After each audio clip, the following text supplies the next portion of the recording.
passé, il y a plein de pélos qui ont fait des trucs marrants avec des oscilloscopes. Viens, on essaye de développer un truc nous aussi. Et là, son pote Robert l'a sûrement regardé et il lui a dit, j'imagine, frère, chaud de baiser, c'est quand on commence en fait. Et c'est comme ça que le 18 octobre est sorti Tennis for Two, qui est considéré par beaucoup comme le premier jeu vidéo de l'histoire. Après, vous savez ce qui s'est passé, je vais pas vous faire un dessin. Il y a eu l'arrivée des arcades, l'arrivée des consoles, les jeux mobiles, les jeux PC, bref. Ce qui nous amène à aujourd'hui, où les jeux vidéo sont présents quasiment partout. Et avant que ça vienne m'attraper par le callback en me disant frère, c'est quoi ce titre de Golemont là? Il t'a fait quoi Géométrie Dash? Laisse-moi m'expliquer. Pourquoi je dis que Géométrie Dash c'est un jeu de con? Tout simplement parce qu'il fait partie d'une catégorie de jeux qui à première vue ne se ressemblent pas beaucoup, mais qui au fond sont basés sur les mêmes logiques, sur plusieurs points qu'ils ont en commun.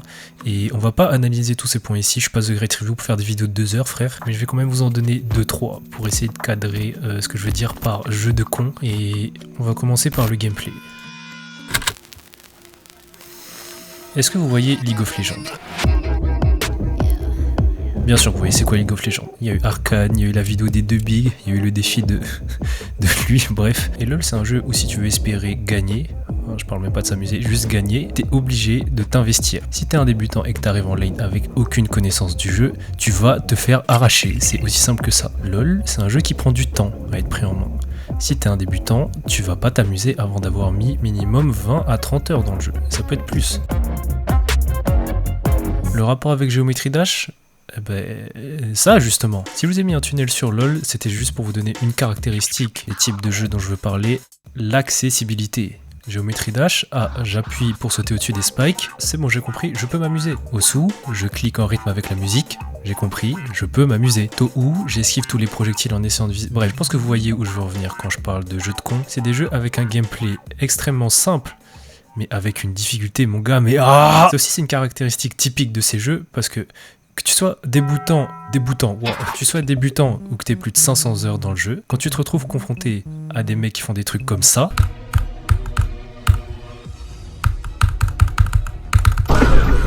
voilà, quand je dis que c'est des jeux de cons, rien d'offensant, hein, c'est juste des jeux qui demandent tellement d'abnégation. Et le but de cette série de vidéos, ça va être justement d'essayer de comprendre pourquoi ces jeux ont autant marché. Et dans cet épisode, grâce à Géométrie Dash, on va pouvoir parler du premier axe.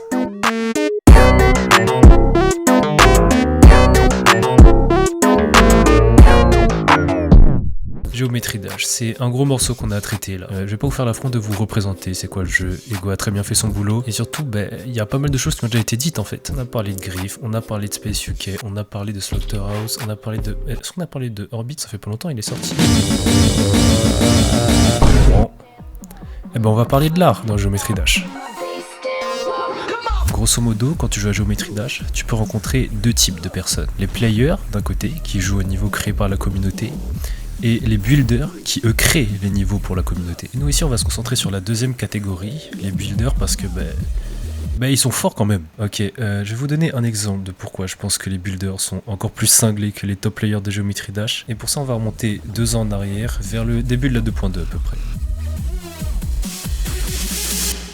Manger des cerveaux, je vais vous donner Pour ceux qui connaissent pas Géométrie Dash, la 2.2 c'est genre la mise à jour la plus importante. Elle a rajouté la masse de nouveaux éléments dans le jeu et tellement de possibilités en plus pour les builders. Et elle est sortie mi-décembre 2023 à peu près. Et donc, moins de 2 mois après la sortie de la mise à jour, t'as un mec qui sort de nulle part et qui te drop une dinguerie. Mais genre quand je dis une dinguerie, c'est une dinguerie. Regardez, vous allez comprendre.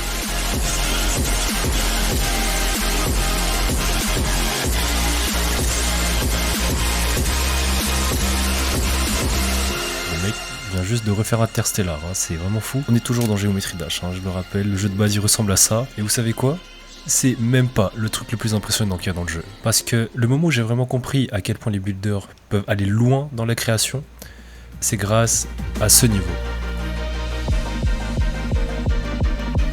Alors, White Space, c'est vraiment un niveau de fou furieux, vraiment, il a été créé par Xunder Game, l'un des meilleurs créateurs de niveau de Géométrie Dash, donc l'un des meilleurs niveaux de Géométrie Dash, et franchement ça se défend, hein. Le niveau est vraiment magnifique, Sauf que on n'a pas attendu Xander Game pour faire de beaux niveaux dans Geometry Dash. Il y en a plein qui légitimement pourraient être considérés comme meilleurs que White Space. Ok, pause, petit aparté, juste pour dire qu'on va se concentrer uniquement sur l'esthétique et qu'on va pas parler du gameplay. Pour ceux qui jouent pas à Geometry Dash, il y a deux caractéristiques importantes qui font qu'un niveau est plus ou moins bon.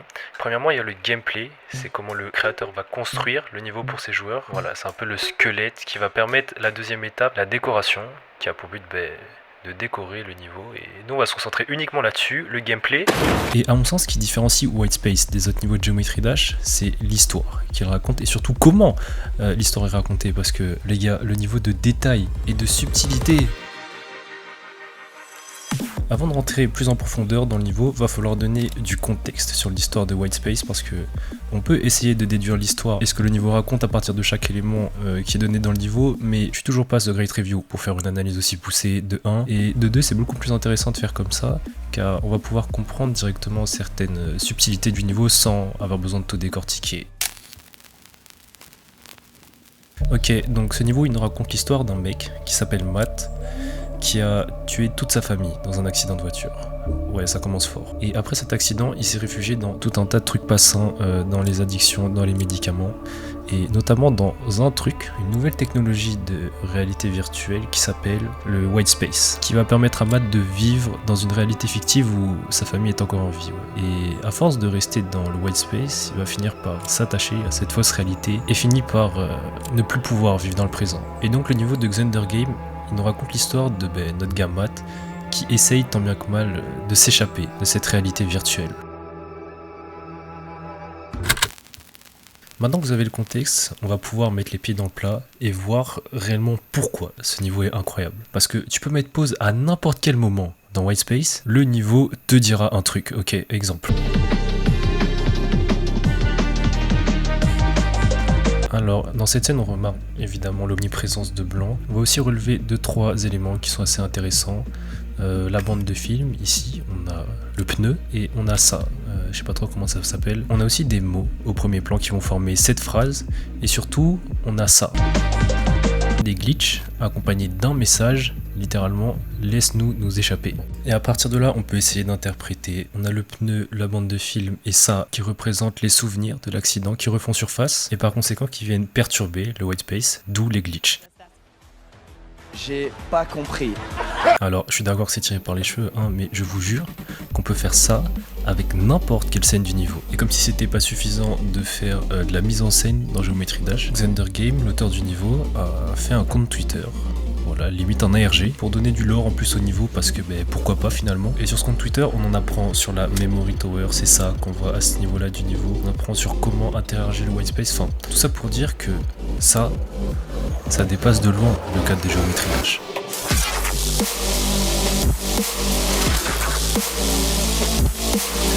Je tiens quand même à rappeler que de base, Geometry Dash c'est un jeu de plateforme. Et l'une des raisons qui fait qu'un jeu de plateforme comme Geometry Dash est aussi vivant 12 ans après sa sortie, c'est sa communauté.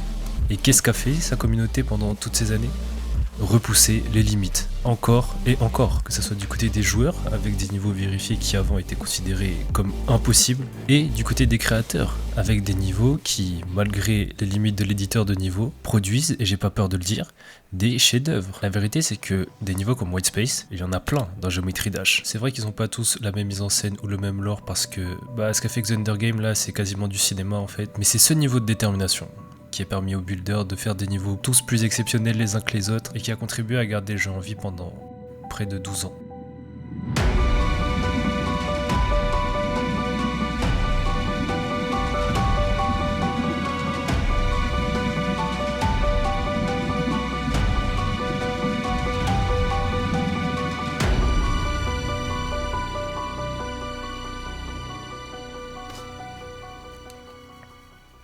Est-ce que je fais cette partie ou pas ?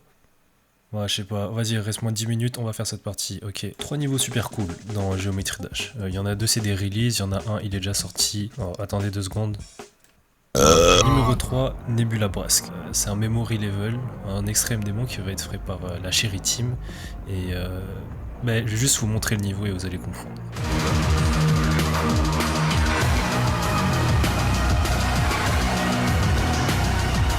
Numéro 2, Eagle Seeker. Ça, c'est du niveau qui envoie ça. Lui aussi, il est en cours de construction. Il a l'air quand même un peu plus avancé que Nebula Brask. Et la musique, mon gars.